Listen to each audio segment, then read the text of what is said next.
ഞങ്ങളെല്ലാം കൊച്ചി നഗരത്തിൽ വിദ്യാർത്ഥിയായിരിക്കുന്ന കാലം മുതൽ കൊച്ചി നഗരത്തിലുള്ളവരാണ്. അന്ന് ഞങ്ങളുടെ എല്ലാം ഗുരുതുല്യനായ ആളാണ്. അന്ന് മുതൽ ഇന്ന് വരെ, ഈ വേർപാടിൻ്റെ നിമിഷം വരെ ഉള്ളിൽ ഞങ്ങളുടെ എല്ലാം ഞങ്ങളോടെല്ലാം വാത്സല്യം കോരിച്ചൊരിഞ്ഞ് തന്നിട്ടുള്ള ഞങ്ങളുടെ ഗുരുനാഥനാണ് സാനുമാഷ്. എപ്പോഴും സംസാരിക്കുകയും ഒരുപാട് പരിപാടികളിൽ ഒരുമിച്ച് പങ്കെടുക്കുകയും ഒക്കെ ചെയ്ത ദീർഘകാലത്തെ അനുഭവമുണ്ട്. എനിക്ക് അദ്ദേഹത്തെക്കുറിച്ച് പറയാനുള്ളത്, എനിക്ക് മലയാളത്തിൽ ഏറ്റവും ഇഷ്ടപ്പെട്ട നമ്പർ 1 പ്രഭാഷകൻ അദ്ദേഹമാണ്. അതിനേക്കാൾ വലിയൊരു പ്രഭാഷകൻ എൻ്റെ മനസ്സിലില്ല. ഞാൻ അതിനേക്കാൾ വലിയൊരു ഒരു പ്രസംഗം വേറെ കേട്ടിട്ടില്ല.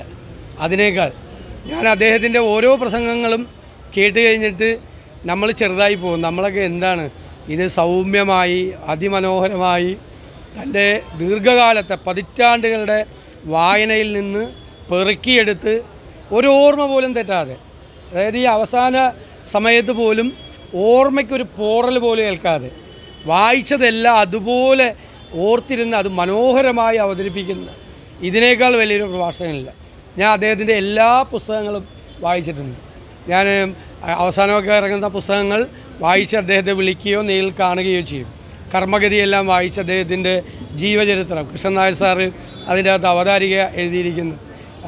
ചങ്ങമ്പുഴയെക്കുറിച്ചുള്ള പുസ്തകം, എല്ലാ പുസ്തകങ്ങളും അദ്ദേഹത്തിൻ്റെ വായിച്ചിട്ടുണ്ട്. നമ്മൾ ആരാധനയോടുകൂടി ഹൃദയത്തിൽ സൂക്ഷിച്ചിട്ടുള്ള ഞങ്ങളുടെ ഗുരുനാഥനാണ്. എല്ലാ പരിപാടികൾക്കും ഞങ്ങൾ ഒരുമിച്ച് പങ്കെടുക്കും. ഈ അസുഖമായി കിടക്കുന്നതിന് തൊട്ട് മുമ്പ് വരെ ഒരുമിച്ച് പരിപാടിയിൽ പങ്കെടുക്കുകയും ചെയ്യും. എല്ലാ കാലത്തും ഞങ്ങൾക്കെല്ലാം വാത്സല്യവും സ്നേഹവും അനുഗ്രഹവും പകർന്നു തന്നിട്ടുള്ള സാനുമാഷാണ്.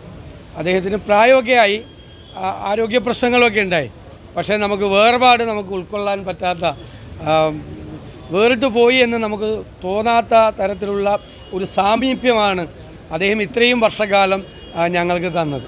ഞാനൊക്കെ ഡിഗ്രി പഠിച്ച് പുറത്തിറങ്ങുന്നതിന് മുമ്പ് അദ്ദേഹം അധ്യാപക വൃത്തിയിൽ നിന്ന് റിട്ടയർ ചെയ്ത് പുറത്തിറങ്ങിയെങ്കിലും ഇത്രയും നാൾ ഞാൻ അദ്ദേഹത്തെ ഇൻ്റർവ്യൂ ചെയ്തിട്ടുണ്ട്.